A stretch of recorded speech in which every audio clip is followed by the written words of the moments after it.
ఏమాట కామాట చెప్పాలి. ఈ America president Donald Trump sir ఉన్నాడు చూడు, జరంతా అలాగ మనిషి. ఒక్కొక్కసారి ఒక్కో తీరుకు కనబడతాడు మనిషి. ఓసారి ఏమో అబ్బా కిసోంటి ప్రెసిడెంట్ ఎవరికి లేడు, మన దేశానికే ఉన్నాడు, చాలా గొప్ప ముచ్చట అనిపిస్తుంది. ఒక్కొక్కసారి ఈయన మనకెందుకు రా ప్రెసిడెంట్ అయ్యిండో, మన కర్మ కాకపోతే అనిపిస్తుంది. ఈయనే అధికారం ఎప్పుడైతే చేత పట్టిండో ప్రతి ఒక్కళ్ళను ఏదో ఒక ముచ్చట్లలో ఏడిపిస్తేనే ఉన్నాడు. ఇప్పుడు ఈయన ఇంకో పదాన్ని అంటే వేరే దేశపు పదానిని ఏడిపించిండు. ఆయన ఎవరో కాదు, కెనడా పదాని.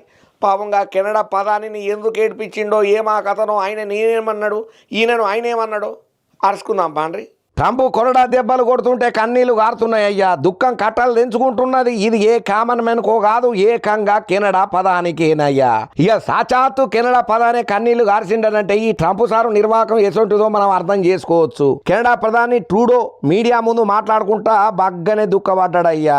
చాలా పెద్ద దొడ్డు గొంతుతోని ఆయన మాట్లాడుతున్న తీరు చూసి అందరూ బాధపడబెట్టిండ్రు. ట్రంప్ టారిఫ్ నిర్ణయాల తర్వాత ట్రూడో మీడియా కెమెరాలకు ఇటుపడ్డాడయ్యా. అధికారంలో ఉన్న ప్రతి రోజు కెనడా ప్రజల ప్రయోజనాలే తనకు తొలి ప్రాధాన్యమని ట్రూడో చెప్పుకుంటూ వచ్చిండు. ప్రధానిగా చివరి రోజులలో కూడా ఇదే నా ప్రాధాన్యమని అన్నాడు ట్రూడో సారు.